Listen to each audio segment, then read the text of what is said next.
Hi, my name is Tom. I'm Khelan. I'm Jarrod. And I'm Yashik. We are Team Westville from Westville Boys High School, KwaZulu-Natal. We entered the Charter Quest Junior CFO case study competition with the hope of gaining valuable insights into the business world and to explore potential fields of study, allowing us to make informed decisions on future career paths. The Charter Quest Junior CFO case study competition has taught us to operate more efficiently as a team and has greatly improved our problem solving and out-of-the-box thinking skills, giving us a taste of some of the real-world applications of business management.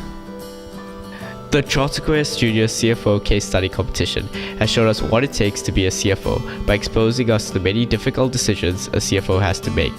It is therefore why we believe it is a starting point of making our dreams a reality. And the reality is that we plan on becoming the first ever winners of the Charter Quest Junior CFO case study competition. We can only succeed with your support. Every vote counts. So help us out and vote for Team Westville. Vote for us, Team Westville.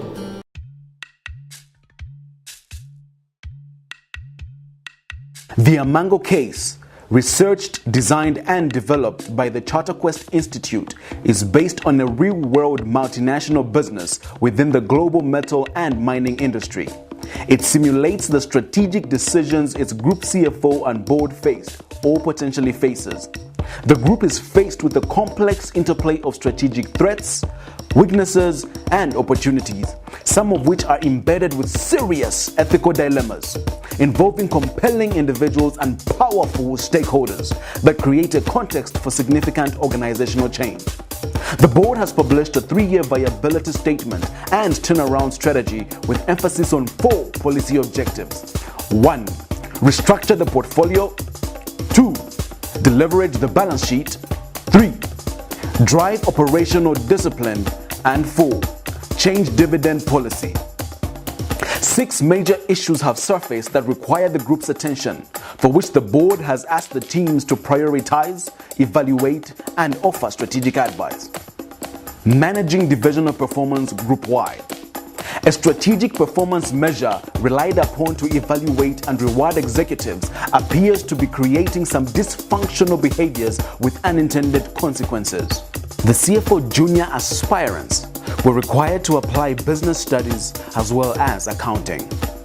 Strategic joint venture decision in Canada. A native Aboriginal group in Canada has been on rampage against mining companies, singling out Amango for exploiting mineral resources with too little benefit accruing to their clan. A number of mining companies, including Amango, are going into JV arrangements to mitigate this risk and undertake coal mining projects following resurgence in coal prices.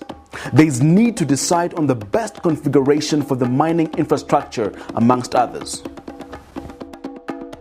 The CFO junior aspirants were required to apply concepts relevant to economics as well as business studies. Strategic disposal in Brazil. Amango, as part of an ongoing asset restructuring program, has received a $1.5 billion offer to buy one of its subsidiaries in Brazil. The offer needs to be evaluated taking into account its interconnection with the corporate reconstruction and reorganization issue. The CFO junior aspirants were required to apply economics, accounting, as well as business studies, balance sheet deleverage or share repurchase. Amango's iron ore and coal disposal plans in South Africa has come under attack by the PIC, its single largest shareholder, who is threatening to dump its shares in the market if it proceeds with the disposal plan. In a separate development, the government is about to promulgate a new set of mining regulations that will impose a 10% royalty tax on the turnover of all mining companies and require them to surrender 26% of their ownership to historically disadvantaged persons as part of its Black Economic Empowerment (BEE) policies. The company is considering to rather sell part of its residential property portfolio to a BEE group and use the funds to meet specified objectives. The CFO junior aspirants were required to apply accounting, economics, and business studies, operational risk, and industrial action in Australia. A controlled shutdown has been hurriedly effected in one of the group's mines in Australia, with 560 personnel evacuated due to safety concerns.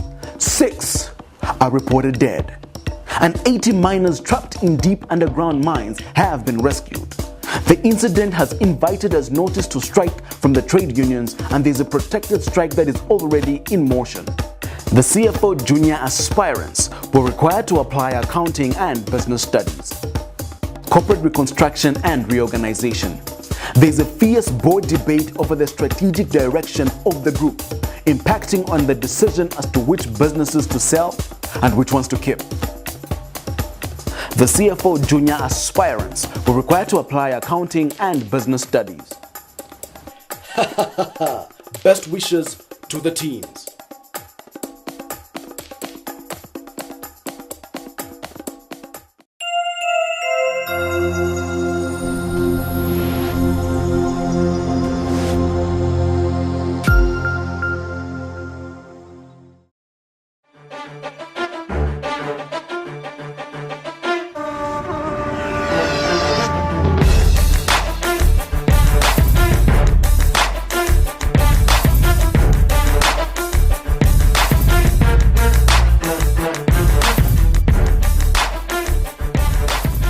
Good day to everyone present in the audience. Team Westville has prioritized the issues facing Amango according to urgency and impact, and our presentation will be following this order. The first problem, which we have identified as highest priority, is the operational risk and industrial action in Australia, which will be addressed by Khelan. Due to faulty geotechnical design, a mine shaft in one of Amango's Australian mines has collapsed, forcing the mine to shut down. Unions are not pleased and are threatening strike action within 7 days. The closure of this mine has also upset investors due to daily losses, making this a matter of high priority. We recommend that Amango keep the mine closed until all safety concerns are resolved. Although major losses will be incurred in the short term, Amango will be standing by the health and safety pillar of their business model, making these costs necessary. In addition, Amango will benefit from an improved reputation in the eyes of the Australian stakeholders. To ensure that future mineshaft collapses are prevented, we also recommend that the contractor who developed the collapsed mineshaft not be employed again. Furthermore, independent engineers should be contracted periodically to assess the stability of Amango's mines. Considering the KPI regarding operating expenses, it would initially seem as though the mine should be reopened as quickly as possible to reduce costs. However, due to the mine's instability, attempts to continue mining would likely result in another collapse, causing Amango to incur even greater losses, as well as stakeholder disputes, which could threaten future operations in the country. Therefore, the only option is to address all safety concerns before reopening the mine. Yashik will now address the strategic disposal in Brazil, which is also high priority. Mango has only 7 days to decide on whether to sell Niobium Phosphate Limited to potential buyer CMOC, making this a matter of high priority. Our team has recommended that Mango sells Niobium Phosphate Limited to CMOC, as this will result in Mango making a profit of $306,700,000. Mango remains both liquid and solvent after the sale, as the ratios are expected to be 2.3:1 and 1.6:1 respectively. Mango also does not lose out on high amounts of revenue, as Niobium Phosphate Limited only contributes of 2.36% of the total subsidiary revenue. Unfortunately, this sale does reduce Mango's global footprint, one of its strengths, as it loses its presence in Brazil. Next, Tom will discuss the strategic joint venture decision in Canada. Mango's joint venture with a privately owned American-based company is currently experiencing issues with the local Canadian communities and activist groups. Mango must also decide on a mine design and demand choice, which makes this a matter of high priority. With regards to the local communities and activist groups, we recommend that Mango forms an agreement with its joint venture partner CFO in order to employ all of Quinta's miners and 40% of its executives from local Canadian communities. Ultimately, the joint venture will benefit from the reputable knowledge of these employees on the local community and mining culture, which will reduce the competitive disadvantage we've conceded to our competitors, which consist of 50% local Canadian mining companies. We also recommend that Mango invest in the community in the form of CSRs and mining development projects with the youth especially. This will uphold Mango's socio-political pillar while developing sustainable relationships in Canada. This in turn will reinforce Mango's ability to mine on all continents, which is a key strength. With regards to design, we recommend that Mango chooses Design 2. While we established that Design 1 and Design 3 have the following advantages, we also established that Design 2 represents a more long-term investment for Mango. Mango is currently suffering from spreading itself too thin and from investing in too many risky operations.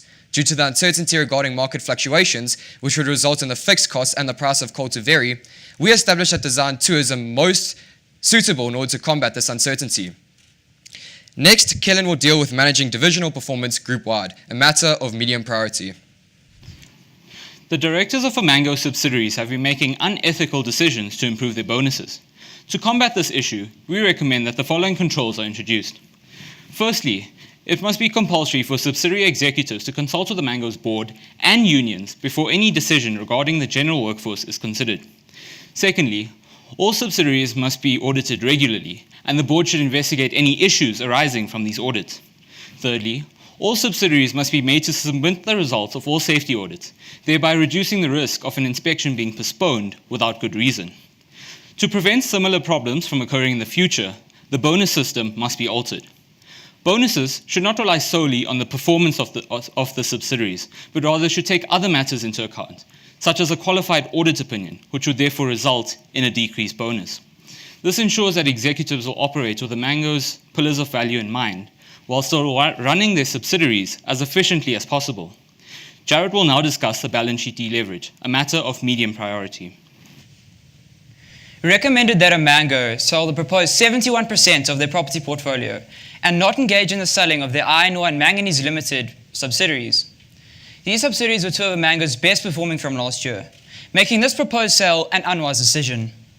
The property portfolio currently available for sale is valued at $6.4 billion.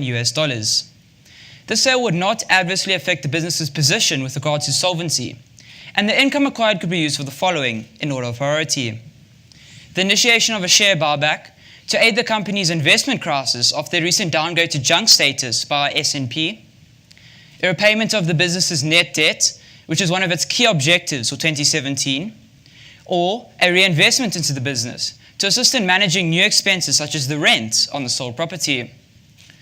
This sale would also assist Mango in retaining a healthy working relationship with their largest shareholder, PRC, who threatened to offload their Mango shares onto the market if the commodity subsidiary sale commenced. This sale to BEEP, a property corporation which fully upholds the government's new BEE policies, also ensures that Mango retains a good credit rating within South Africa, whilst keeping their stakeholders content. Yashik will now consider the corporate reconstruction and reorganization, a matter of medium priority. Wanting to reduce their business units from 8 to 3, Mango wishes to sell off some of its subsidiaries. Our team has recommended that Mango sells off Copper and Nickel Limited. The percentage that each of these subsidiaries occupy in their respective markets are low, at 8.26% for copper and 3.85% for nickel. Both subsidiaries also had a poor operating profit on turnover of 6% for copper and operating loss on turnover of 15% for nickel. Selling these subsidiaries will help Mango again target its net debt of $10 billion, as well as can use this money to invest in better performing subsidiaries to increase socioeconomic conditions, as well, hopefully, profits. Next, Jarrod will discuss ethics. There are ethical issues associated with each scenario I've dealt with. I will address them in order of priority. Firstly, regarding the operational risk in Australia, we recommended that Mango do not reopen the mine shaft, as this will show to the workforce that their health and safety is of utmost importance, as well as maintaining good working relationship with Australian trade unions and the public at large.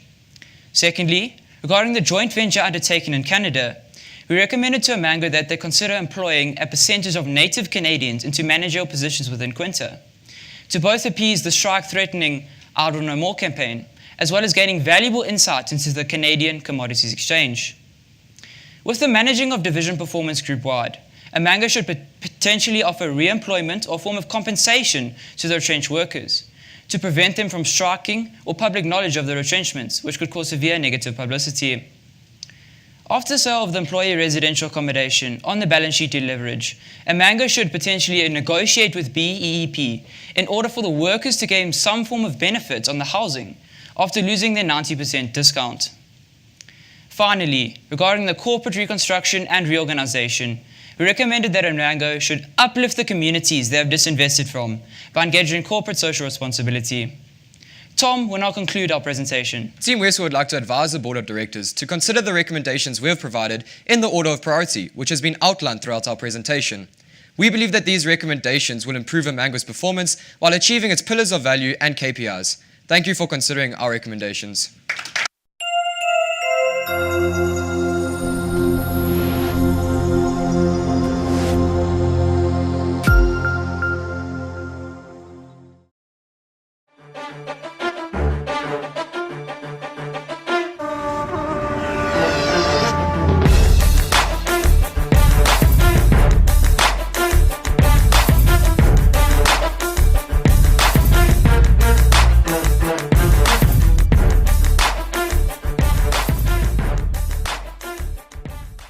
Well done, Team Westville. I think what stands out for me is your appendix at the bottom, which gives us a view, and the fact that you actively addressed in the presentation the share buyback. And the reason I say that is we are the lowest performing stock on the FTSE 100, and the opportunity to buy back at a cheap rate makes sense, just from pure business side.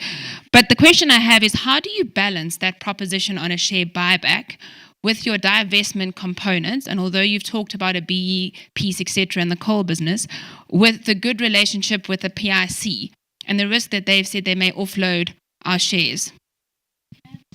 Can I have a tag-on question to that, please? Because it is related. Okay, I agree that a share buyback in a rock bottom share price history as well is a good thing. It also shows conviction from management in terms of the growth prospects of the company. But we've employed you as our trusted advisors to give us direction. And you're suggesting that we do one of three things with the proceeds of the sale. I'd like to hear from you, which one do you favor the most of those three options in your consideration? Okay, thank you for the question. With regard to the share buyback, we have proposed a share buyback because of the recent downgrade to junk status by investment corporation SNP. Now, as we know, South Africa has recently been downgraded to junk status by multiple investment corporations, and that has had severe effects on, or possible future severe effects on our investment into the country. And with PRC's threat and one of Mango's key objectives on their 3-year viability statement of reducing their business unit subsidiaries from 8 to 3, and PRC's threat in this case, we think that PRC might have threatened in other cases or may still threaten in other cases if we continue wanting to reduce our business subsidiaries. So the initiation of a share buyback, especially when our share prices are so low at the moment, it is very important for the business to regain some of our money into the business and thus pushing the share price up, because our investment crisis at the moment may actually be severely detrimental to the future of the business. Thank you, Team Westville.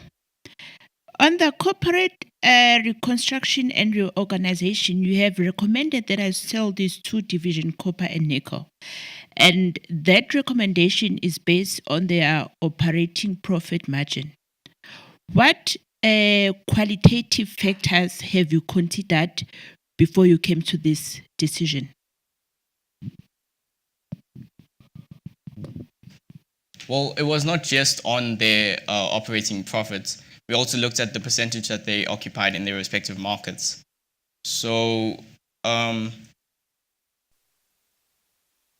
yeah.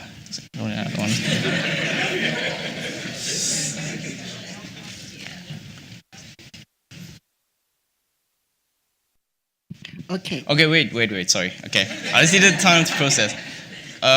Qualitative factors, we also looked at how the market would change in terms of the individual metals. Nickel was one of the lowest, if I can remember correctly, and copper was expected to increase. But then, due to those were the least performing subsidiaries in our company, we decided to sell them. Okay, thank you again, Team Westville. I'll ask an easy question. With respect to the joint venture in Canada, you are suggesting that the company must employ more local people, more managers from the local community. But how do you explain that in relation to the financial constraints that the company is facing? How are you going to do that? Ma'am, thank you for your question. And I think it goes without saying that when a large international corporate such as Mango is operating in a foreign community such as we are in Canada, the miners that we employ will be from the local communities. And we included that point because the grassroots Aboriginal clan, I don't know more, is unhappy with the benefits of such low-risk development in Canada, which are being accrued to the native Canadians. So that point was merely to indicate that, yes, we are creating employment and we are creating jobs. So I don't think that that would affect the financial restraints, because how are we going to operate in Canada if we do not have miners? With regards to the executives which we look to station within Quinta, we believe that there are people with the relevant skills in Canada which have reputable knowledge on the mining region and culture. We recommend that Mango forms an agreement with its joint venture partner CFOs in order to employ 20% of its executives, Mango, and 20% of CFOs' executives, and station them as executives on the board of Quinta. So ultimately, these employees will be executives for Mango and executives for CFOs. Thus, Mango and CFOs will both retain their 50% share of Quinta, but these Canadian executives will not only have the best interests of Quinta at heart, as they are working for both Mango and CFOs, but they'll also have the best interests of the Canadian communities at heart, which is where they obviously reside from. Again, we don't believe that this will pose any problem for the financial restraints of Mango, because Mango will ultimately have to appoint executives on the board of Quinta anyway. So whether we employ local Canadians as Mango employees and station them as executives on Quinta's board, or whether we use Mango's employees and station them as executives on Quinta's boards, the expense will still be there because Mango ultimately needs to run this joint venture. Thank you, ma'am. I just wanted to go back to the first question, if you don't mind, on the share buyback and the PIC, which you answered. The second component of that question is, of the three things you've recommended, which one do you prioritize? Thank you, ma'am. All at once? The three prioritizations we mentioned were in order of priority, but our thought process in the original case study was that we should actually try and split the revenue that we received from the sale between the three. The most important being the share buyback, because we feel that the investment crisis is at the most pivotal point, and at current, it could cause the most severe detrimental impacts on the business, especially because of the proposed subsidiary sales in the future. The net debt was one of the other key objectives on the 3-year viability statement, and Mango wanted to achieve that in 3 years. And $6.4 billion is a very large sum of money, and we know that the net debt targeted is $10 billion, so that will help reduce the net debt a large amount towards that. But we do not recommend that we use the whole amount. So we recommend that the focus be put on the share buyback initially, and then another sum of money potentially be targeted at the net debt. And if Mango feels as if there is a need for it to reinvest into the business, then they should also consider applying a small amount of money from this income acquired from that. But we recommended that the share buyback is the most important at this point in time, so we prioritize that first. And the net debt obviously is one of the key objectives as well. So that would become a second in our prioritization. Okay, guys, well done. I think this will be the last question for the day. And it probably wasn't in the case study per se, but having reviewed our company, do you think it's an employer of choice? Would you recommend that to people looking to find employment within the mining sector? Having reviewed our business, what would you suggest to the board, or do you agree or don't agree? Clarify that. Do we think that Mango is an employer? Would you work for Mango? Well, we might have a CEO opening. Well, personally, I would if I was looking for a job in the mining sector, because having given these recommendations, if the board implements them correctly, as we said, we do believe that they will help improve Mango's performance. And having looked at the case study, we believe that Mango has the correct pillars of value and KPIs in place in order to lift Mango out of its recent slump. And by doing things such as maintaining good stakeholder relationships and developing sustainable and long-term investments in alternative countries such as Canada, we believe that Mango will be around for a long time. They will have sustainable incomes, and also if they have good relationships with shareholders, stakeholders, they will be welcomed into new economies as will have a good reputation and ultimately be accepted. So the answer to your question would be yes. That's great, because it means you're talking with conviction on your solutions, so you believe in them. That's fabulous. We might call you back to talk to us about how the share buyback would affect equity on the balance sheet. But anyway, thank you. Thank you. Well done.